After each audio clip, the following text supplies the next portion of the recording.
आजकल समाज में बच्चों के विवाह को लेकर इतनी सजगता आ गई है कि आपसी रिश्ते नहीं हो पा रहे हैं। 27, 28, 32 वर्ष की बहुत सी लड़कियां घर बैठी हैं क्योंकि उनके सपने हैसियत से बहुत ज्यादा हैं। यह स्थिति समाज की छवि को खराब कर रही है। सबसे बड़ा मानव सुख सुखी वैवाहिक जीवन होता है। पैसा भी आवश्यक है, लेकिन कुछ हद तक।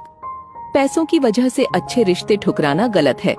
पहली प्राथमिकता सुखी संसार और अच्छा घर परिवार होना चाहिए। ज्यादा धन के चक्कर में अच्छे रिश्तों को नजरअंदाज करना गलत है। संपत्ति खरीदी जा सकती है, लेकिन गुण नहीं। 30 की उम्र के बाद विवाह नहीं होता, समझौता होता है और मेडिकल स्थिति से भी इसमें बहुत सी समस्याएं उत्पन्न होती हैं। आज इससे भी बुरी स्थिति कुंडली मिलान के कारण हो गई है।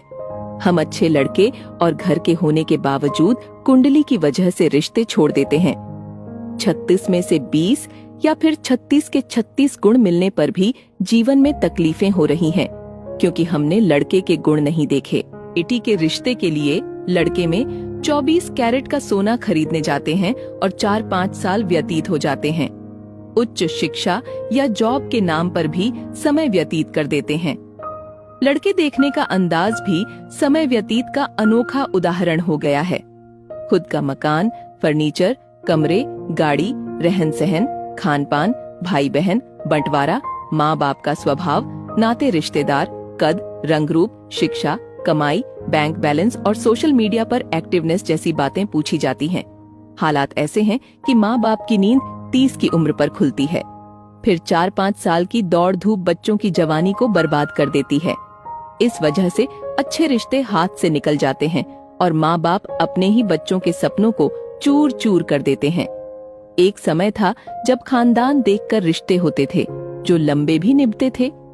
समधी समधन में मान मनुहार थी, सुख दुख में साथ था, रिश्तों की अहमियत का एहसास था। धन माया कम थी, मगर खुशियां घर आंगन में झलकती थीं। आज की स्थिति में माता पिता को जागरूक होना होगा और लड़कियों की शादी 22-24 साल की उम्र में करनी चाहिए और लड़के की 25-26 साल की उम्र में। घर, गाड़ी, बंगला से पहले व्यवहार तौलो। माँ बाप भी आर्थिक चकाचौंध में बह रहे हैं। पैसे की भागम भाग में रिश्ते नातेदार छूट रहे हैं, घर परिवार टूट रहे हैं, प्रेम और प्यार सूख रहा है। समाज को अब जागना जरूरी है, अन्यथा रिश्ते ढूंढते रह जाएंगे।